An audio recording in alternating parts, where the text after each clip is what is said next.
पिछले सप्ताह हमने बात करी कि हमें क्यों नहीं समझ आता है कि वेलफेयरिज्म के जो बर्डन्स होते हैं एक गवर्नमेंट के, एक देश के ट्रेजरी पर, उनके आर्थिक स्थिति पर, वो हम क्यों नहीं समझ पाते हैं। इस हफ्ते हम डिस्कस करने वाले कुछ अंतरों के बारे में जिनसे आपको समझ आएगा कि कुछ फ्रीबी के कैटेगरी में पड़ता है या वेलफेयरिज्म की कैटेगरी में पड़ता है। तो चलिए शुरू करते हैं।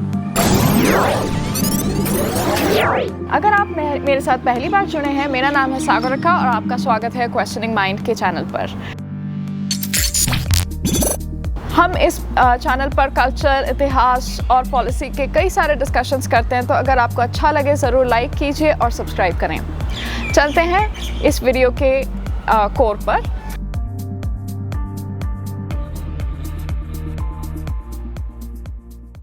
तो पहला अंतर जो इसकी बात हम करने वाला है वो है समय का अंतर, कितने समय तक के स्कीम लागू होता है। फ्रीबीज कारण वो एक समय के लिए कई बार बोला जाता है, जैसे कि किसी ने एक बारी पैसा ट्रांसफ़र कर दिया या एक बारी वॉशिंग मशीन दे दिया, इलेक्ट्रॉनिक गुड्स या एक यूटिलिटीज़ भी आप समझ सकते हैं, पानी का बिल फ्री कर दिया, बस का पास फ्री कर दिया। ये सब फ्रीबी के माध्यम से आप लोगों को दिखाया जाता है। कारण ये अगर हम कंटिन्यूसली करते रहे तो देश की जो आर्थिक व्यवस्था है उस पर बहुत बोझ पड़ती है। इतना बोझ आएगा कि वो सस्टेन किया नहीं जाएगा, तो आपको किसी और तरह से, चाहे टैक्सेस बढ़ जाएंगे, चाहे कुछ चीज़ में महंगाई हो जाएगी, उस तरह से उसकी भरपाई करनी पड़ेगी। तो उसी तरह वेलफेयरिज्म थोड़ा सा ज़्यादा समय तक के लागू हो सकता है क्योंकि थोड़ा प्लान्ड होता है। इसमें टिपिकली एक बारी वाली चीज़ें नहीं होती कि एक बार कैश ट्रांसफ़र कर दिया, उसे हम वेलफेयर नहीं कह सकते हैं, उसे हम टिपिकली फ्री भी कहेंगे। इसमें जैसा आप समझें कि पानी का बिल या इलेक्ट्रिसिटी का बिल किसी गवर्नमेंट के दौरान फ्री कर दिया जाए, या इंश्योरेंस स्कीम दे दिया जाए, या कोई बैंकिंग स्कीम दे दिया जाए, इसे हम वेलफेयरिज्म के माध्यम से की दृष्टि से हम देख सकते हैं। दूसरा अंतर है डेमोग्राफिक अटेंशन।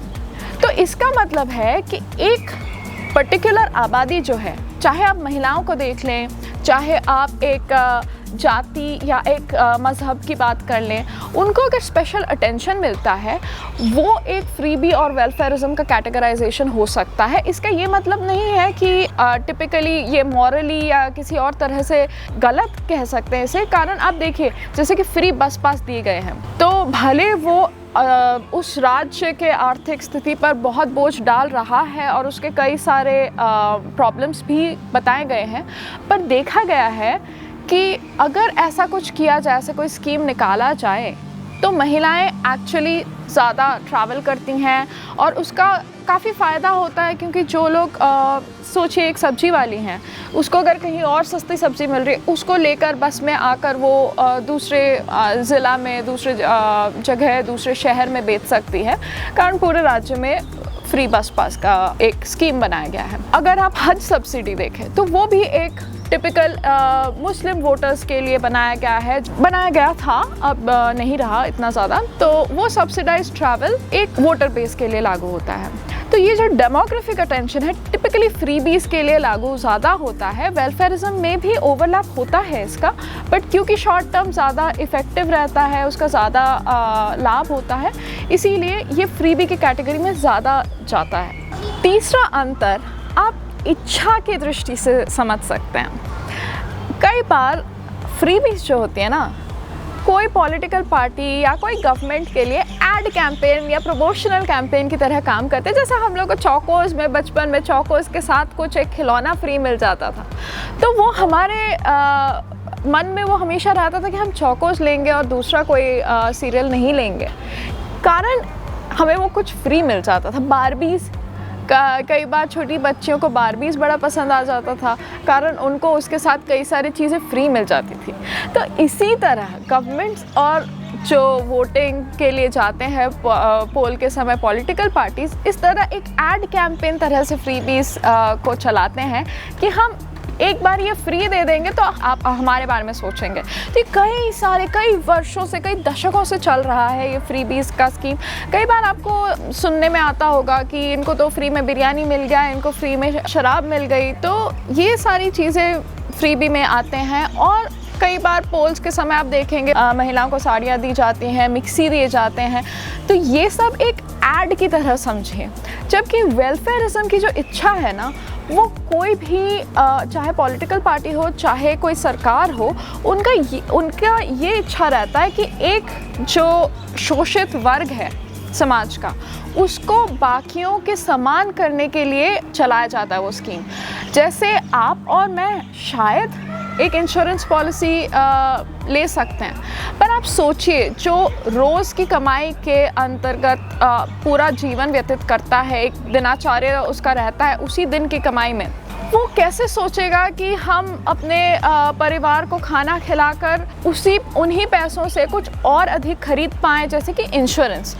उसकी समझ कम है। इसीलिए आयुष्मान भारत जैसे वेलफेयरिज्म स्कीम का यही इच्छा रहता है कि जो वर्ग इसको प्राप्त नहीं कर पाते हैं अपने बल पर, उन्हें ये लाभ दिया जाए ताकि वो भी वही एक कंफर्ट का या कन्वीनियंस पाएँ जो कि बाकी वर्गों को मिलता है। और जो चौथा और आखिरी अंतर है वो है पॉलिसी का बेसिस, जो एक कितना डीपली एक पॉलिसी में ये जुड़ा हुआ है, पॉलिसी के साथ जुड़ा हुआ है, या फ्रीबी या वेलफेयर। तो फ्रीबीज़ का क्या है ना, कारण वो कम समय के लिए जुड़े रह सकते हैं कोई पॉलिसी के तौर पर। जैसे कि आप अगर हमेशा के लिए पानी फ्री कर दें, या तो हम ऐसे देश हो जिनके पास अधिक पानी की व्यवस्था है, या तो जैसे अज़रबैजान ले लें या रशिया ले लें जिनके पास अनगिनत रिसोर्सेज हैं तेल के लिए, वो लोग ऐसे कर सकते हैं कि फ्री में उनको तेल मिलते रहे। पर हम पानी के लिए ऐसा नहीं कर सकते क्योंकि हमारे पास एक लिमिटेड अमाउंट पानी रहता है। इसलिए जो पॉलिसी बनती है कि आपको हमेशा के लिए फ्री पानी मिलेगा, मुफ्त में बिजली मिलेगी, तो ये सब एक रिसोर्स इंटेंसिव चीज़ होता है। तो पॉलिसी में रहता तो ज़रूर है, पर लंबे समय तक के ये उसके अंतर्गत नहीं आ सकता है। तो जो दूसरी गवर्नमेंट आएगी, क्या पता वो हटा दें ये पॉलिसीज़।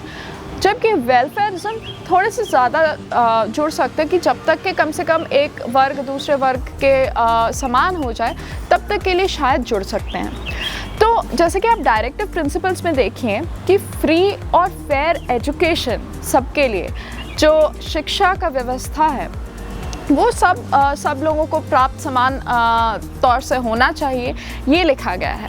तो ये शायद कोई मिटाना नहीं चाहेगा, कोई भी राज्य इसके खिलाफ तो नहीं जाना चाहेगा, और ये पॉलिसी में ज़्यादा डीपली घुसाया गया है। इसीलिए इसका अंतर आप इस तरह से देख सकते हैं कि, और ये हमारे पहले पॉइंट से जुड़ता है कि कितने समय के लिए है, क्योंकि एक बोझ थोड़े समय तक के सहा जाता है एक आर्थिक व्यवस्था के द्वारा। इसीलिए ये जो पॉलिसी में रहते हैं वो कुछ समय के लिए रह सकते हैं, जो फ्रीबी स्कीम्स है, जबकि जो ज़्यादा समय के लिए रहते हैं वो पॉलिसी में ज़्यादा समय के लिए जुड़े रहते हैं। तो पॉलिसी में कितना डीपली वो घुसा हुआ है वो भी एक देखने वाली चीज़ है। अगर आपको इसमें कोई लाभ महसूस हुआ तो इस वीडियो को ज़रूर शेयर करें, और आज जुड़ने के लिए बहुत बहुत धन्यवाद।